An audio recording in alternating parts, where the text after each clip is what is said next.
Hey everyone, welcome back to the All Music Matters in That podcast. I'm your host Brian, and today I welcome a special guest. We got Eric, aka Vampirous. How you doing today, brother? How you doing today? Not too bad. It's at least cooled off a little bit here too. Because first off, what part of the world are you hailing from? I'm in Spring Hill, Florida. Oh, you are a Florida boy. Okay, Mm. I just want to make sure. But it was a few days up here in PA where it had been pretty humid to say the least.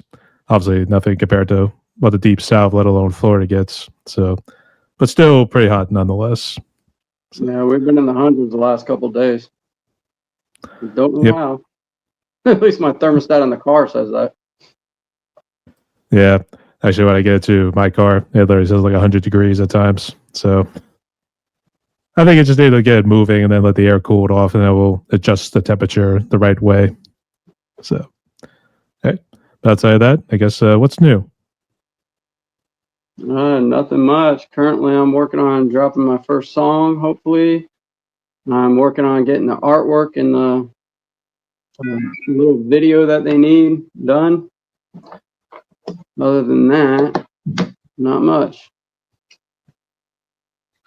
Oh, so you haven't released any material yet under your name, Vampirous? No, not yet. I'm working on. I got DistroKid open. I opened it in January, but I've yet to actually be able to release it. It turned out a little more daunting than I thought it would be. That That's the makes sense. story of that's the story of every musician, to say the least. So, all right. But I guess I had to give you a shout out because you had showed up when I was doing my little interview with the Lion Dan Roars, and that's where I saw your name right there. So, Yeah, yeah. I love that show too. actually, are you real good friends with Chris and John? I haven't actually met them yet, but I'm communicating with them on Facebook. Mama's Maiden Studios, all them guys. Chris from Superposition. Yeah. It actually is Mama's main studio. Are they doing the video and artwork for you? No, I'm actually trying to do it myself for now and see how it goes. It's a learning curve. I was say, is it AI? Are you actually trying your DaVinci skills there? Yeah, I'm trying to do it through DaVinci. I bet literally like the artistic work, but I guess there is a app called DaVinci that actually does. Is it sort of like an AI program, or is it stuff that allows you to draw on the computer and that sort of stuff? I have to upload it first. Like if I hand draw it, like my logo and stuff you see on Facebook, that's all hand drawn by me, obviously. And I just enter it in there, and then I trying to figure out how to get it the way I want it to look better. That's interesting. So I guess we'll touch on AI a little bit later here, just a little bit here too. But first off, Eric, welcome to my podcast. And the way it's going to work is I just want to ask you some questions and get to know you more, both as the musician, but also as the individual as well here too. So, ready? Yep. All right. This is the first time right here too, but deep breaths. So we'll make it work. So, but I guess tell us your backstory. I guess who are you and how did you become a musician? Well, I grew up in Tampa, Florida, and my parents always listened to music when they were driving me to school or whatnot every day. Like I was exposed to Rod Stewart and Bob Seger and all them old school guys from my mom. And my dad used to listen to the Beatles all the time. And then,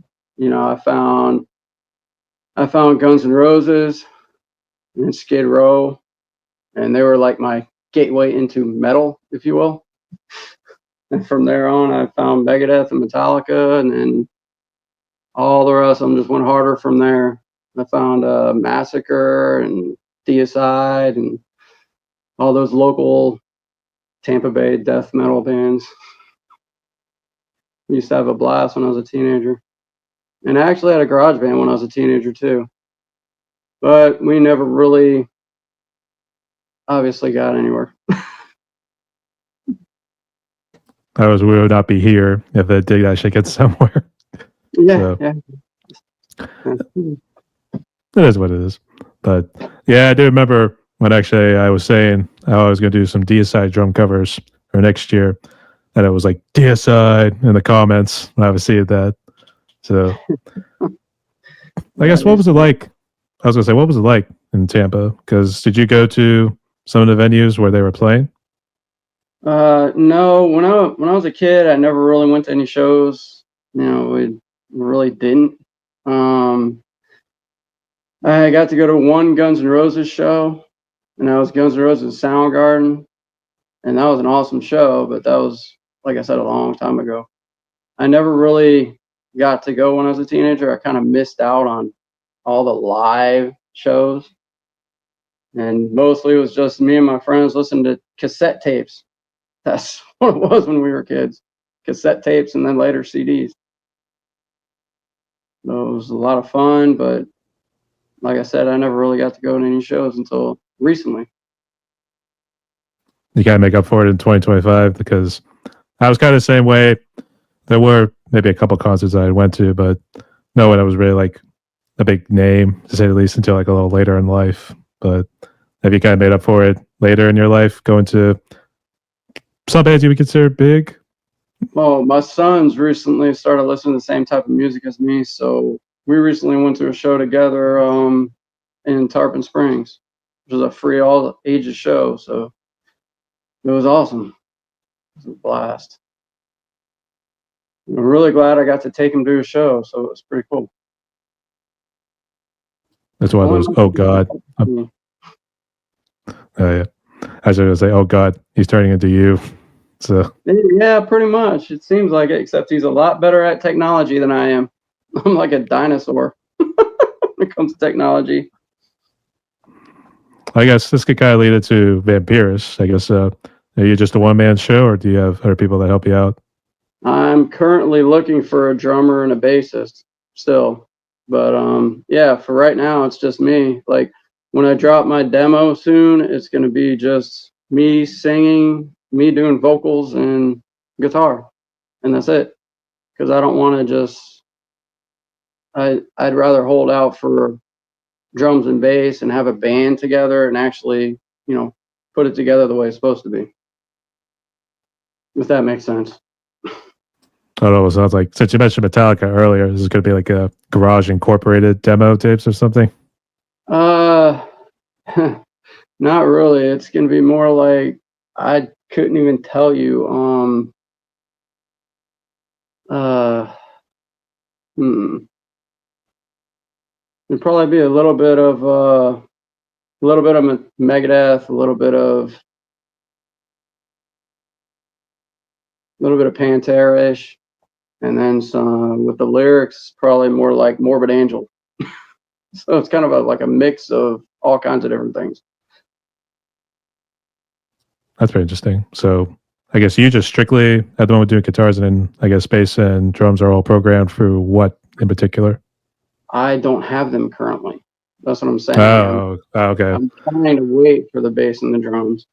I mean, if I could put out this demo and people hear it, and maybe they want to contact me and play bass and drums with me locally, hopefully, that'd be awesome. Okay, that makes sense. Actually, I was wondering. I know you said you guys struggle with the technology aspect. I wasn't sure if your son helped you out with kind of learning how to program drums, like with a superior drummer or something like that. So that's why I Yeah, asked. That's why I he asked. just helped me out with getting my new computer set up with everything, honestly. And I've got DaVinci Resolve on here, and that's what I'm using. I'm using that to record through. So I kind of play live into a condensing microphone, and then it goes into the computer, and then I put it over to DaVinci Resolve. All right. So I guess what were you doing before you decided to form Vampirous? I guess what were you doing before then?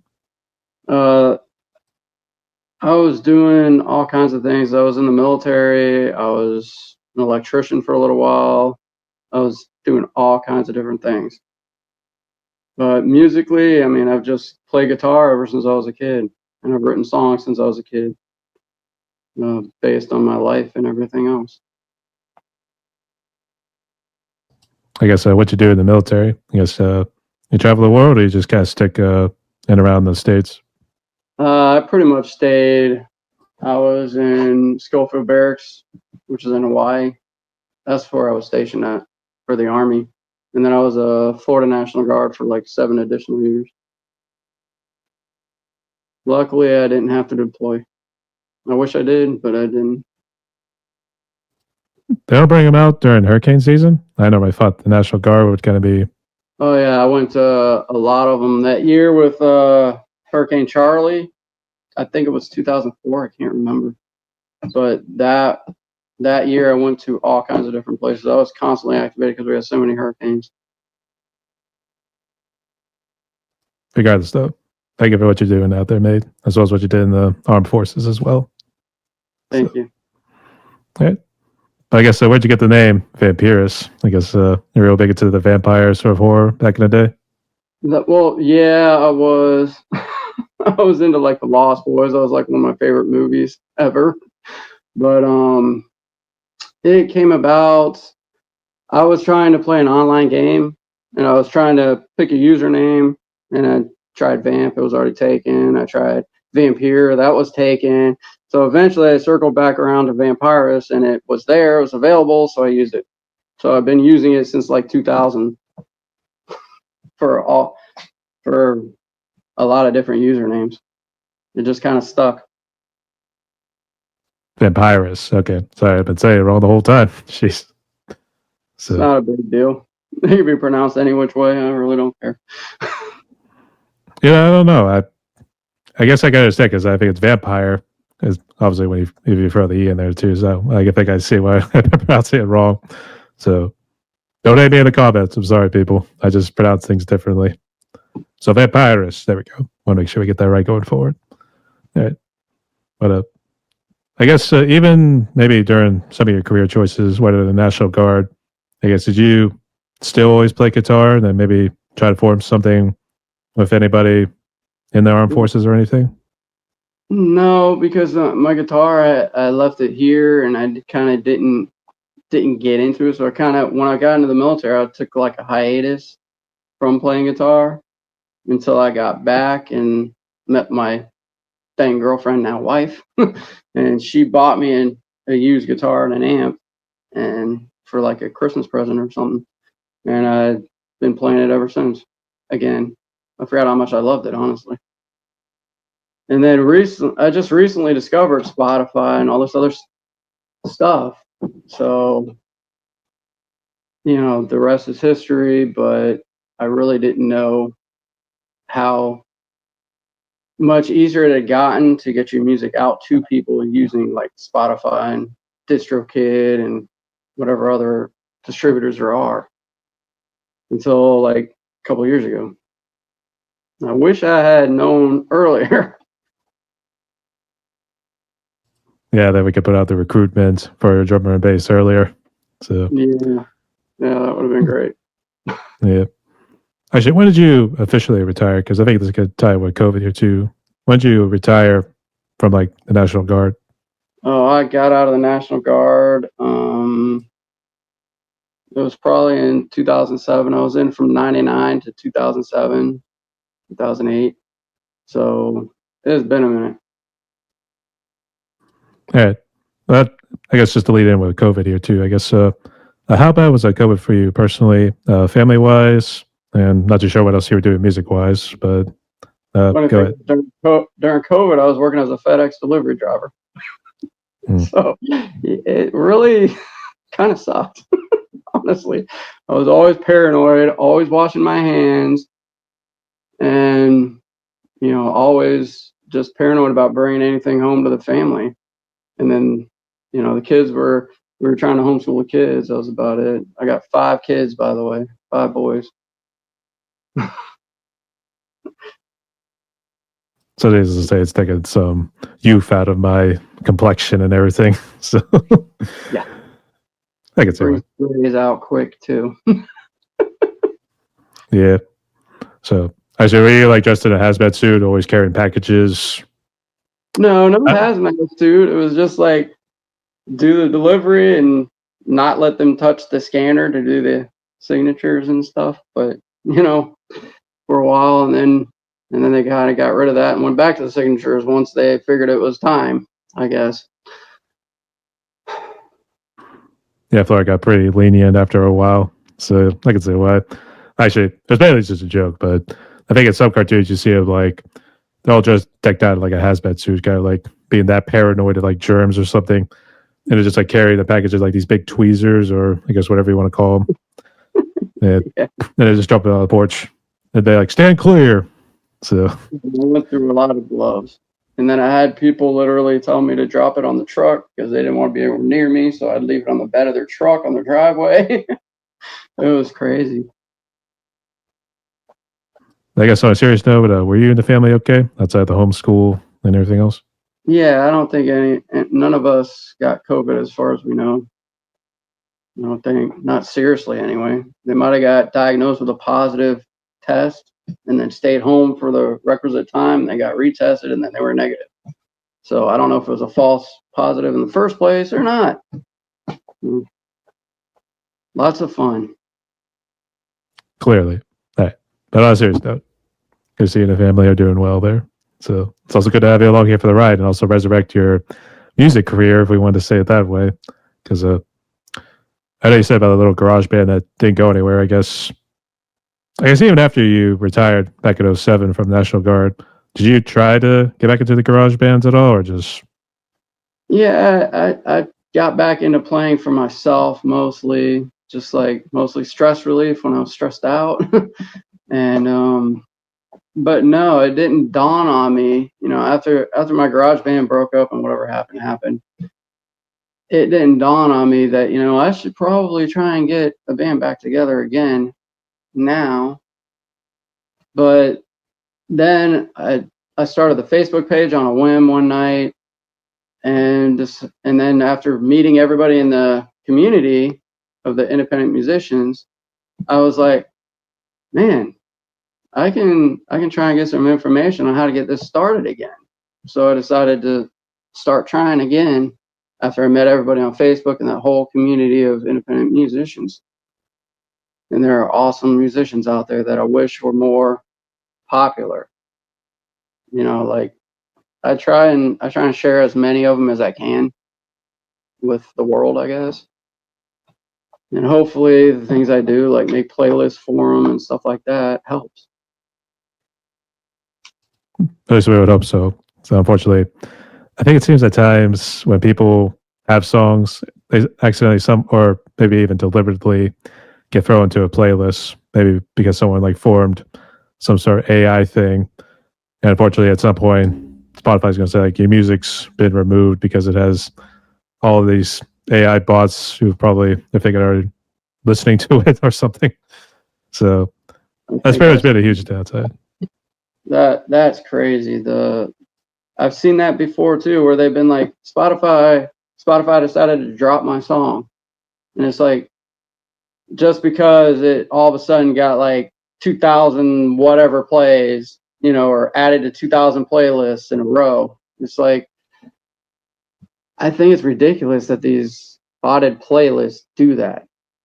I don't understand it, and I don't pretend to understand it, but I think it's ridiculous that they can hold the artist responsible for something like that when it's not really them. It's not like they went out and intentionally hired these people to put it on this playlist. Not all the time, anyway. But yeah, I think it's ridiculous that it can just happen out of the blue. Yeah.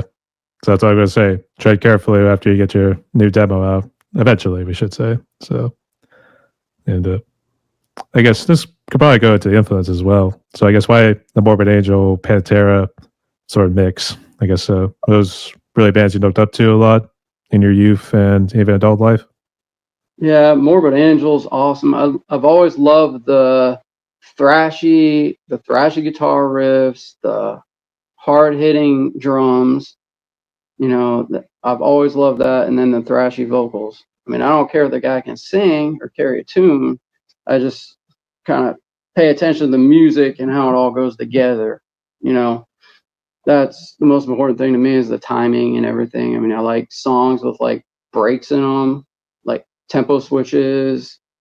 And lately, I've been listening to a lot of deathcore and metalcore, the high pitched squeals, for lack of a better word. Something like that. I think that was what they call the pick squeals, if we wanted to call it that. Yeah. But actually, they always say the deathcore phase was something you go through in high school. I guess it was more so the millennials and Gen Zers who kind of went through that sort of phase. I don't know, Gen X, so a little before that too. But Gen Z? my elementary and high school phase was like Michael Jackson, and then I went through a short-lived rap phase. So I've been exposed to a lot of different types of music over the years, lots of different stuff. Do tell.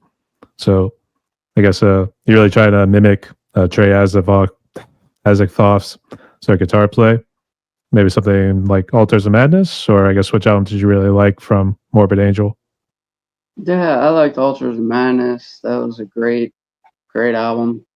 But and I like Metallica Kill 'Em All. And then on the other side of the coin, I like TSO.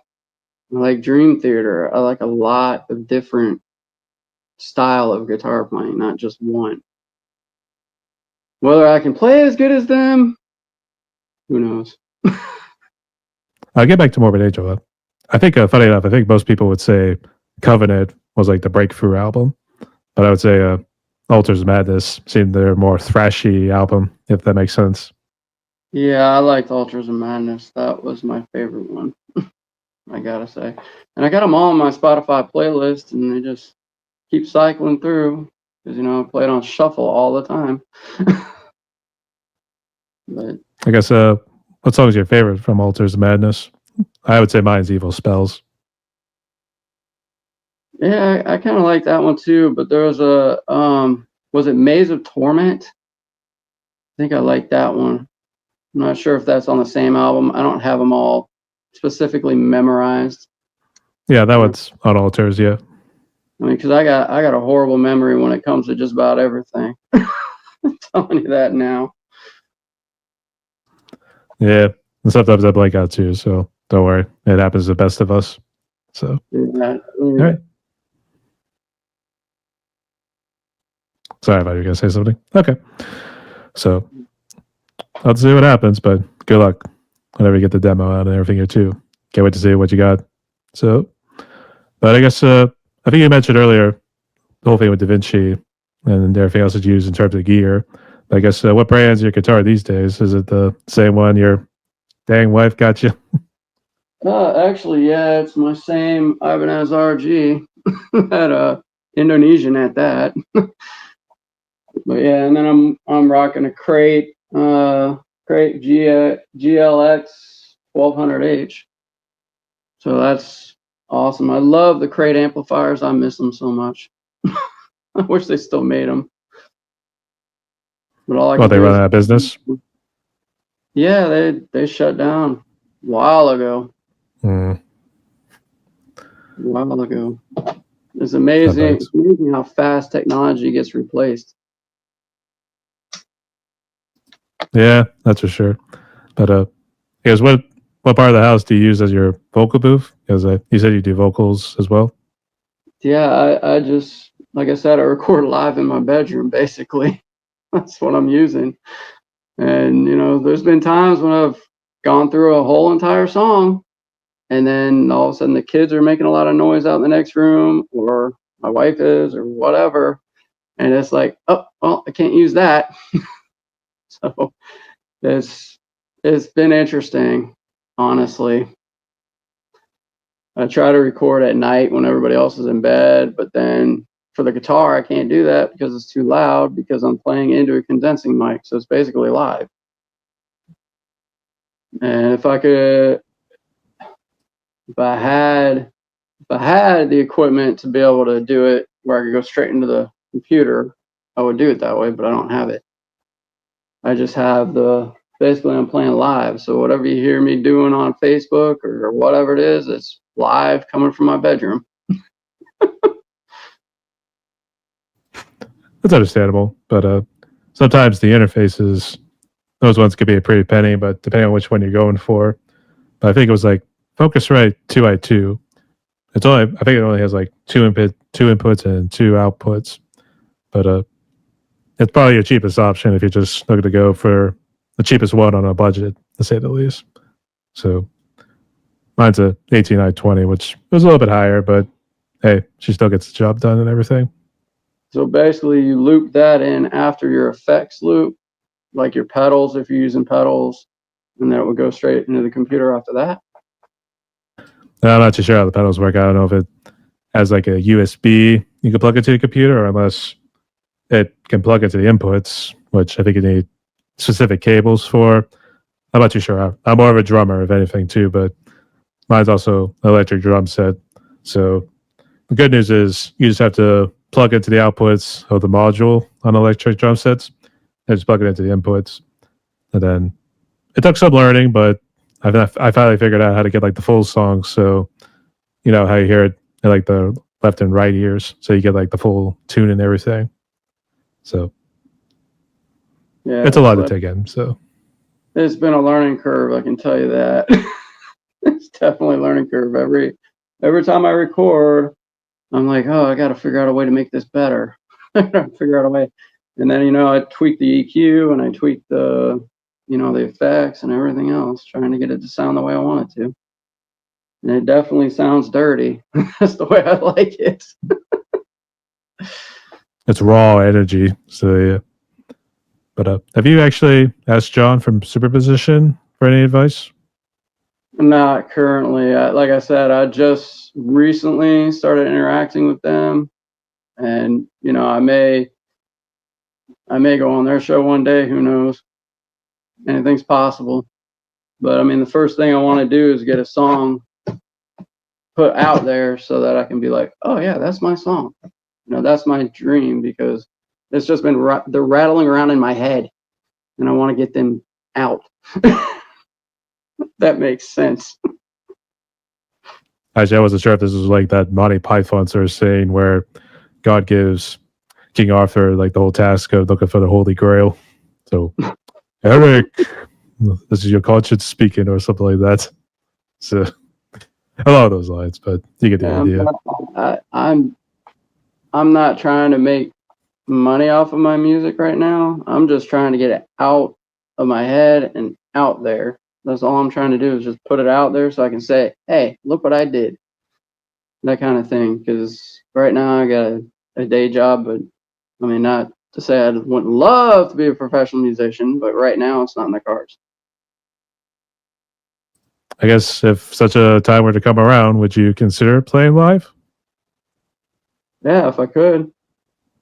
Hmm. Oh, yeah. I guess speaking of which, this one could actually tie in with still with COVID in a way, but I know you said recently you and your son went to a concert, but I guess from your perspective, how's the music scene been in your neck of the woods? Are you still close to Tampa? Well, Spring Hill is a little north of Tampa, but it's Tampa's still got a great kicking local scene. They got a lot of local bands still coming out of there. And recently I found Animosity at that show. They're a Tampa local band. They were great. Moment of Dust was good. Let's see who's the other. And Burn Forever from Tampa as well. They were awesome. Yeah, they still got it. I think I've interviewed other musicians in around the Tampa area, but at times it seemed like it was a little bit of a mixed bag. Like, yeah, there's still bands who are still performing, but it's not like the real good old days with the Deicides and the Morbid Angels, Obituaries, and those sorts of bands. But even though you still have local and that sort of stuff. Well, the whole environment down there, like a lot of the places I used to play was like Ybor City. That whole Ybor City got redone. Well, I was in the Army, actually. It started getting redone, but it used to be a totally different environment. Now when you go down there, it's like totally different from what it used to feel like. It used to be different. Now everything's been updated. It's newer, and then the clubs down there seem to swap locations over and over again. Like they never stay in. they never stay in the same buildings. Like every time I go down there, something's moved. It's weird. Do you think maybe it's also because of the hurricanes that have passed through Tampa? I don't know how bad it's. I'm trying to remember what the name of it was, but it seemed like it was just a couple of years ago. That recent one that hit Tampa that really jacked it up pretty good. Was that Helene? I think it was. I think so, Helene. yeah. I think you're right, but anyway. Yeah, it hit them pretty hard, but some reason the actual Tampa area gets really lucky with these hurricanes. It's like every time they come up, they look like they're going to hit Tampa, they veer the last minute. I don't know what it is, but it goes to Fort Myers, it goes up north. It seems it hasn't gotten a direct hit in years, and I don't mean to, knock on wood. I don't want to curse it, but yeah, it seems to have some kind of force field around it for some reason. Direct hits don't seem to hit Tampa, Florida directly. It's so weird. And then come next month, hurricane, whatever name this is, jacks up Tampa Bay, and they're going to say, "Eric, you jinxed it." So, yeah, they're going to blame me. I know they're going to blame me and everybody else that seems to say the force field's active. It's really weird though, and it's been interesting growing up there because we got the outer bands of Elaine a long time ago, and that was just the outer bands, and it was still blowing like crazy, and I couldn't imagine being in the eye wall for some of these things, and it's just horrible. I mean, the damage is just ridiculous, and I feel so bad for everybody that gets caught in them and all the damage that it's done to them. It's just horrible. Storms, fires, earthquakes are all horrible. Actually, do you still stick around in Florida, or do you go up north to maybe another relative's place to stay while hurricane season's happening? Depending on the degree of the hurricane, like if it's a Category 5 and it's like doing a line drive towards me, I'll go up north to wherever I can, like North Carolina, where my brother lives, or something like that. But that's about it. All right. But stay safe this year. I guess I know they kind of talk about some storms that been kind of mixing around in the Gulf there, or even like coming off the Atlantic. So I think it's that time of the year. So Starting up again. Stay safe out there, mate. So and, I love you too, kiddo. I'm on an interview, dude. Okay, fine. Give me one of my boys here. Hey, little man. So, seriously? Hey, come on, crazy. if you need to take it, we could take 5 here. So it's all right. Go see mom. It's all good. I just need to lock the door. Like I said, that's one of the things I deal with when I'm trying to record too, is kids just walking in or unlocking it and then walking in Unannounced. So yeah. They all have the finger technique down to unlock the doors around here. I guess so. All right. So I guess speaking of which, would you say that has been your biggest challenge in terms of trying to make the music these days? Or I guess, what do you consider your biggest challenge? Well, when I was working at FedEx, my biggest challenge was just time. Finding the time to be able to record, like, because I'd be out in the truck all day, and then by the time I got home, I didn't want to do anything, But that's the biggest challenge with me is time. Trying to find the time to actually sit down, or in my case, stand up and actually play it through and play it through again and play it through again, and then record it, play it through again, play it back, make sure it sounds right. And then, it's just finding the time. It's just back and forth and finding the time to do it.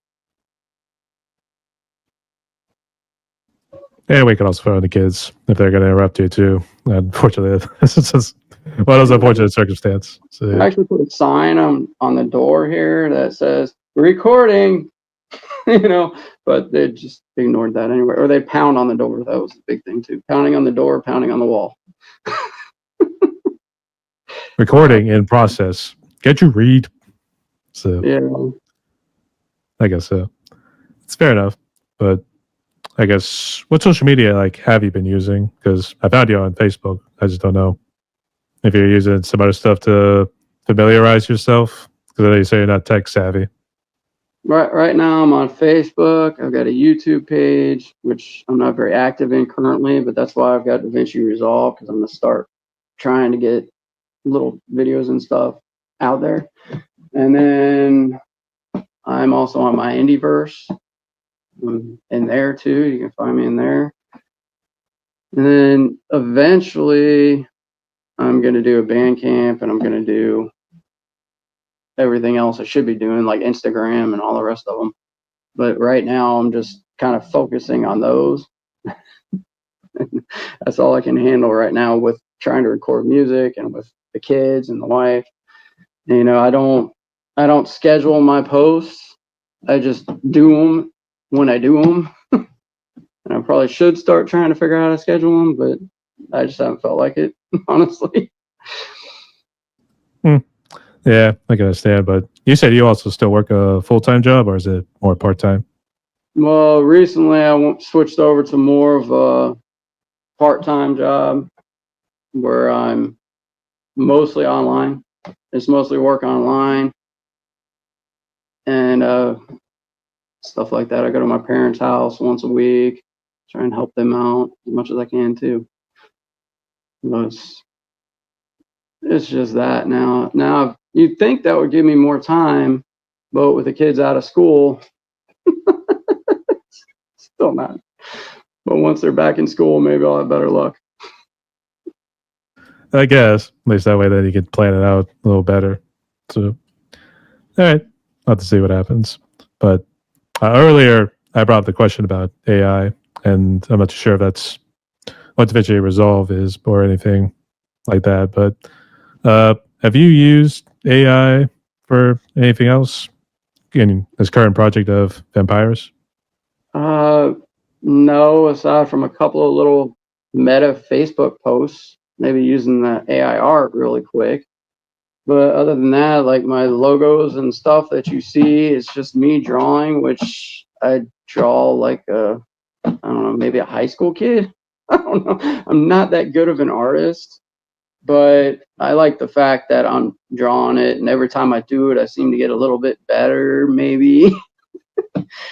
And I mean, other than that, you know, I've got my effect pedals here, and I don't really use the effects on DaVinci. I just use the noise gate, the limiters, you know, so it doesn't go too loud, and then the EQ. You know, other than that, I'm using, like, if I'm using delay, I'm using my delay pedal. If I'm using chorus, I'm using that. So it's more or less like putting on a concert in my room. Yeah, better speaking. So, yeah. But I guess what do you make of AI and even to a certain extent social media these days? Is it more something you're still trying to understand, or I think AI is like a double-edged sword. It's like it's got its usefulnesses.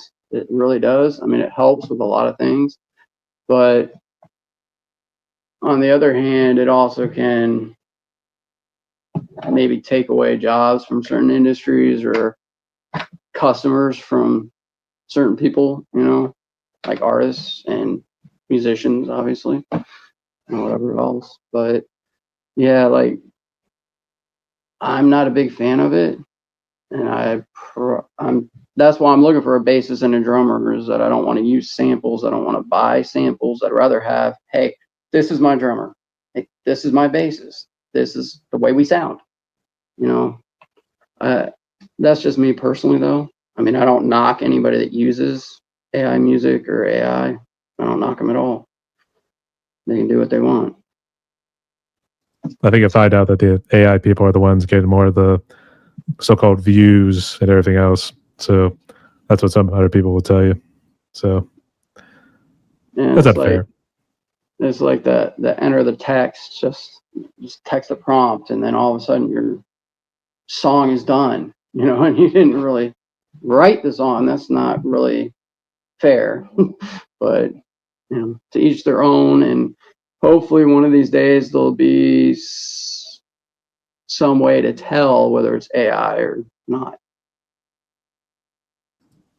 I would say I think I know one way people would totally hate AI is if it so it became like the cold call marketing. You know, sometimes they'll get you try to sell a product and they'll try to sound like a legit person.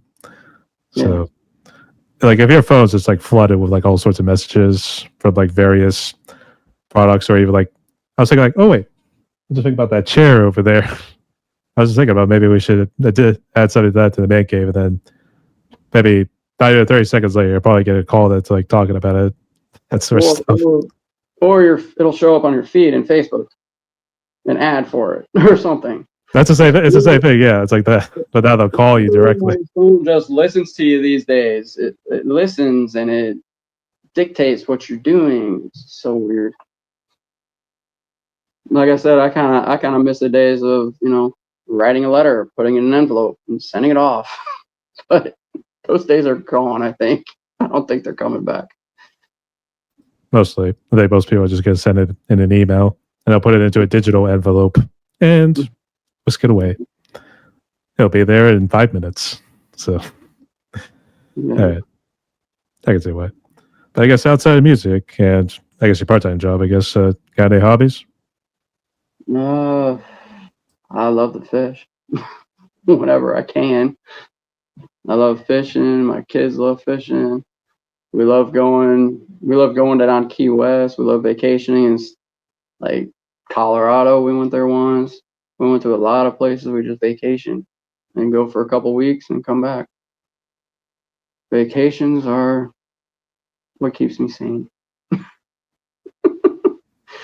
Somehow picture like you into a meditative state. Did you do that in your recent vacation? You're like, I am calm. I am vampirous. So yeah. Yeah, basically. I guess where did you go on your recent trip? We went down to Key West, actually.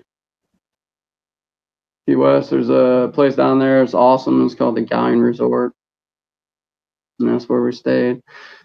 It was too short though. It was only for like a week. I wish it was longer.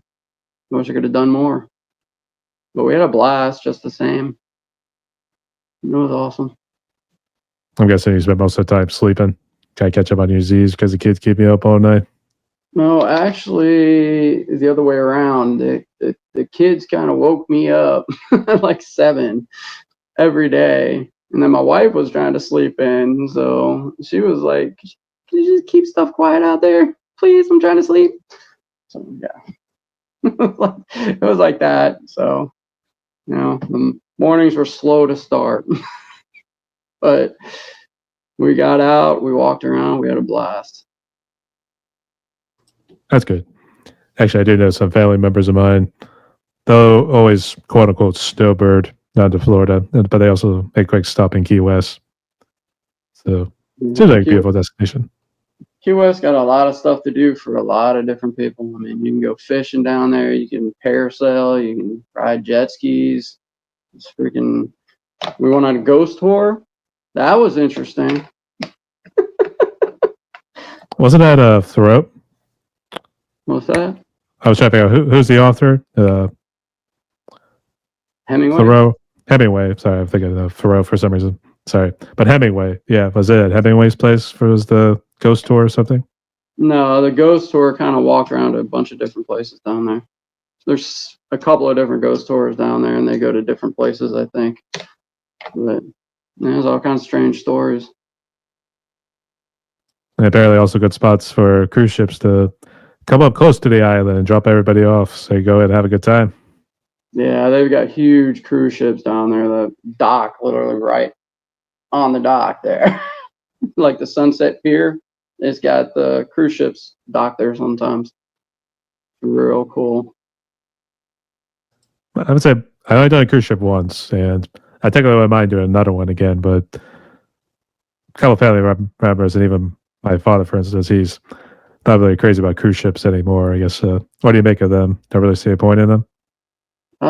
I went on when I was younger, a couple of times actually when I was a kid, and it was kind of cool, but kind of weird at the same time because you're kind of on a boat. You meet like in my case, I was a kid, teenager, whatever, and you meet teenagers and other kids from different places around the world. So it's kind of like meeting people on social media that are from around the world, except you're doing it on a boat, and you see them at dinner, you see them at here, there, and everywhere, and it's like it was really an interesting experience when I was a kid. It'd always be like add friend once you get them at your table and all that. So I can see why. It's kind of weird. It's kind of funny if you look at it that way. Yeah. Actually, I should do a couple other friends of mine that I have interviewed on here. They talked about how they did drumming on cruise ships. One of them, I think, actually, I'm assuming he said North Sea. I don't know, but might have actually been during a storm. But regardless, it was one of those ones with the bad waves. So everything on the ship is moving from side to side. So it's like at that point, what's really the point of being a band on a cruise ship if everything's going to move on you? So Yeah, it's just a I can story. imagine that. Yeah. All right. So it is what it is. Uh, I guess have you written lyrics yet for this new song you got? Like, if you do, I guess what are they going to be about? Yeah, I mean, it's called "What Lies Beyond." I've teased it a few times. It's it's basically about the question, what happens after you die, like what's beyond the grave, and that's what it's about. And I uh, kind of attempt to answer the question, if you will, except there really is no answer ever. Because the only way you find out is if you actually die. Someone tells me you went through a philosophy class or something. So It's just the way my mind works. I guess, but then it would be metal if we didn't go to those deep philosophical questions. Yeah. So I can say why. All right, it's gonna be interesting. So I leave it up to you. So And hopefully, like I said, I'll find a drummer and a bassist, and then we can put this on together as a band and re-release it entirely. That it would would be be awesome. nice. Have you been mainly using Facebook to kind of set out a help wanted or bassist drummer needed? Yeah, basically Facebook. That's all I'm using for now. Actually, I just didn't know if you went to like the nearest phone pole and then just put it up right there, like bassist or drummer needed. Call this number. So I'm thinking about it actually, because that's what I did when I was younger. Honestly, when I was trying to get the band back together again, I actually took did up a poster and cut the little phone number tabs off the bottom. Cut them, pre-cut them, if you will, and put them at the music stores. gotta go back to the word of mouth way. So yeah. I don't even know if they do that anymore. Does anybody actually put physical posters up anymore? I don't know. Or they just do them online now. I don't know about that. It might actually be more of like venues if they're doing concerts. But I know in my neck of the woods, it's a little touching because unfortunately it's like missing dog or missing cat. So it's one of the more sadder ones. But you'll see them up on like a good number of phone pools in my neck of the woods. So all right, fingers crossed. Let's make it happen. So all right, Eric, we reached the questions here pretty good. So I guess yeah, let's jump into some extra fun ones. Ready? All right. All right. So I'm curious if there's a particular Floridian dish. I'll make sure I pronounce that right. Floridian dish that I haven't heard about, but I guess what would you say is currently your favorite food? My favorite food, uh, any type of fish fillet, honestly, or sushi. Any of that. I love sushi. Sushi is really making the move, man. It's doing a lot more than what the Italians have been up to. So, I love sushi, man. I just always have since I first had it. all right. Teachers own it too, but like I said, sushi, it's creeping up there. I think most people in my interviews have been saying either Italian sushi's number 2, and Mexican's number 3. So, all right. So I think earlier you said your favorite movie was The Lonely Boys or Lost Boys. So, Yeah. so sorry. I was thinking of Lost Lonely Boys for some reason. Sorry. So The Lost Boys. But I guess what would you say is your favorite TV series? Favorite TV series has got to be Supernatural and Highlander. I still have the Highlander series. I still watch it occasionally. But yeah, I like a lot of different shows. I like Supernatural. I liked Angel, just kind of off character for me, but and all kinds of them. I guess were you guilty of Highlander with the whole thing? There could be only one. Oh yes, yes, yes. I had that. Yes, I had the swords and everything. Yes, I used to love Highlander. Did so. Actually, you know what? The first thing that always comes to mind was Supernatural. Is when I did the crossover with Scooby Doo. Yeah, that was hilarious. I thought that was funny. I guess I got a little deep at times where they were saying the Scooby Doo gang has actually been going after monsters and had to really get philosophical at times.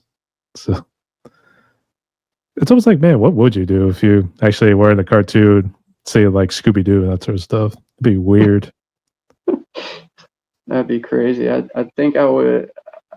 I think I would be in a coma if that was the case. I'd just be reliving old TV shows in my head. I don't know. I don't know what I would do if I woke up in a commercial or a cartoon. I don't know. I say, hey, if you're at least Tom and Jerry, you could at least try to kill Jerry and just pat Tom on the back for being a good cat. So, but they never die. They can't die. They just pop back up like a miracle. I would say they would apparently die, but unfortunately, heaven or hell does not want him for some reason. So, it's something like that.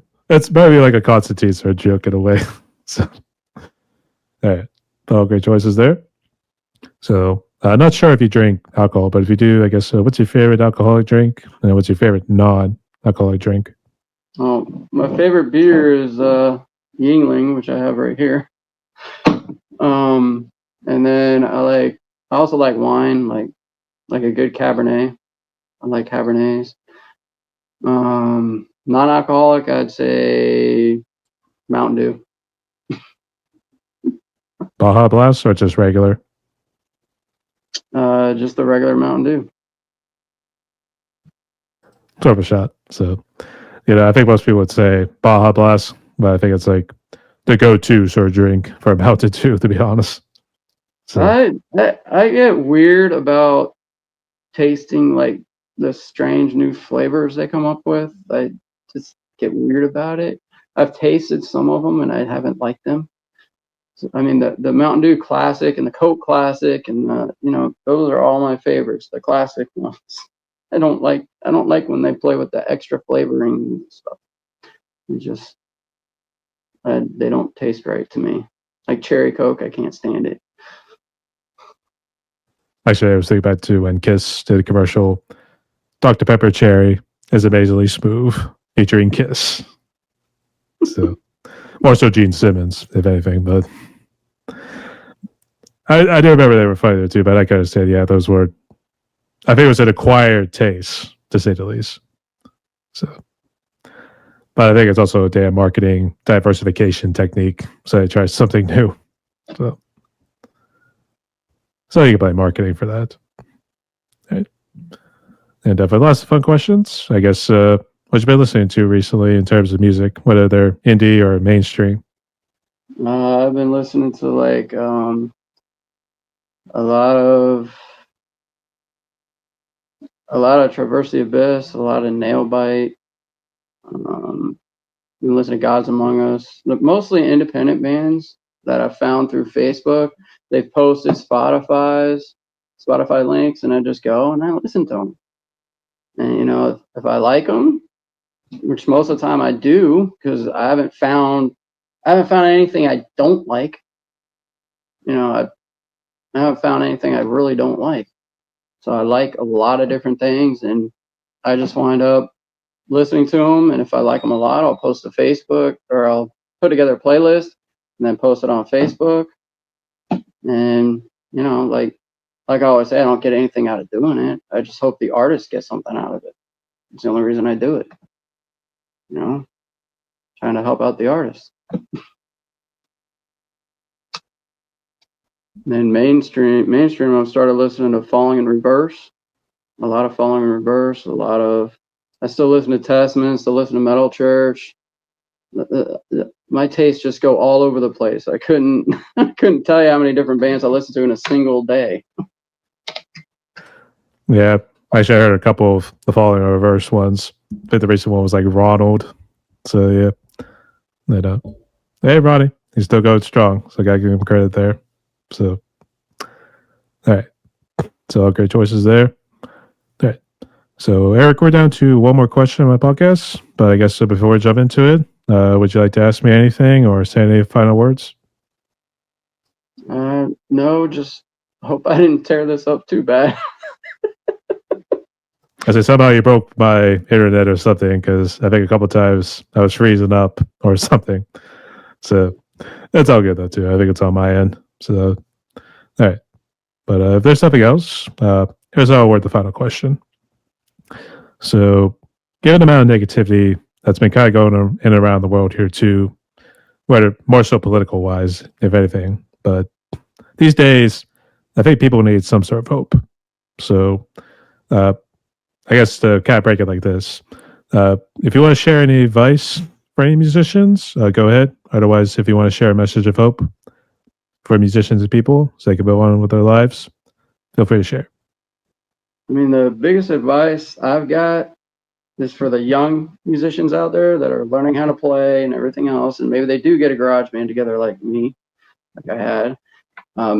If for some reason they break up, just don't forget your passion. Don't forget to live for your passion and keep on producing the music you like to play. Don't just be like, oh, my band broke up, and chalk it up. Don't give up. Stay with it and keep with it. I know that wasn't very eloquent, but I mean that's the advice I could give, is that just don't give up on your dreams, whatever they may be. Things get hard, things get tough, but don't give up on them. There's always time. There's always time to get back into it. There's always time to start again. Absolutely. Other than that, that's very much my message. That's what I thought you were going to say next. So I just want to make sure. So, all right. In that case, spoke like a true prodigy. So, all right. So, Eric, we have Bruce for all the questions right here, and we're just about to reach over an hour right now. But I guess before we close out, would you like to give it any shouts to anybody or say any other final words? Well, I'd like to say thanks for giving me the opportunity to talk to you. And I'm glad you didn't turn out to be some type of weird scammer like I get on Messenger all the time. But other than that, I really appreciate the opportunity to talk to you, and I'm glad people actually still care about what's going on with the little guys, I guess, instead of just trying to interview the big popular bands. I appreciate everything that guys like you and the Lion Den's Roar and any other interviewers out there do for independent band. You're welcome. But I know you say you were kind of excited when I mentioned about Deicide, so I'll spoil which album I'm going to be covering next year. Look for Scars of the Crucifix coming out. So that one I'll donate. I'll give a shout out to you. So we'll say in that case. So that's gonna rock. You're gonna rock that, I'm sure. I'm going to try to. I think it's going to definitely be a cardio exercise to say the least, because you know how crazy Steve got at times. So, all right. And I guess just real quick for the audience, can you just list the social media and soon to be streaming platforms that you're going to be on? I guess you're going to be all of them, and then Bandcamp as well. Yeah, whatever. whatever DistroKid puts me on for the cheapest. It's probably, I mean, it may just be YouTube Music and Spotify. I mean, I don't know. I don't know yet because I haven't released the song yet, so I haven't gone through that process. So I really don't know what's going to happen. I thought the cheapest was like $42. I don't know if they go a little lower or something. I'm not too sure. I roll with the $42 version that gets me on at least all streaming platforms outside of Bandcamp. So Bandcamp's got to be separate. Well, then that's probably what they're going to put me on because I think that's about what I paid. Got to find a way to cover those expenses later. So, all right. So I guess to close out like this. Everyone, my guest today was Eric, aka Vampirous. I pronounced it wrong pretty much for the early part of the interview, so I'm terribly sorry about that, but nonetheless. Vampirous, he's from Florida. So I'll go ahead on social media, and I guess wherever he does release his demo at some point, check it out on the socials and all streaming platforms at some point. So it's currently up in the air, but if there's a bassist and a drummer out there, hit this guy up. Let's make this guy's dream come true. So, all right. But Eric, nonetheless, thank you guys so much for coming on here. So you and the family stay safe because you know it is one pretty messed up world out there. Rock on. Also, save the philosophy for later. You don't want to traumatize them too soon. So, all right. And just real quick, I need a pose. Stay tuned, y'all. All right, keep thrashing, guys.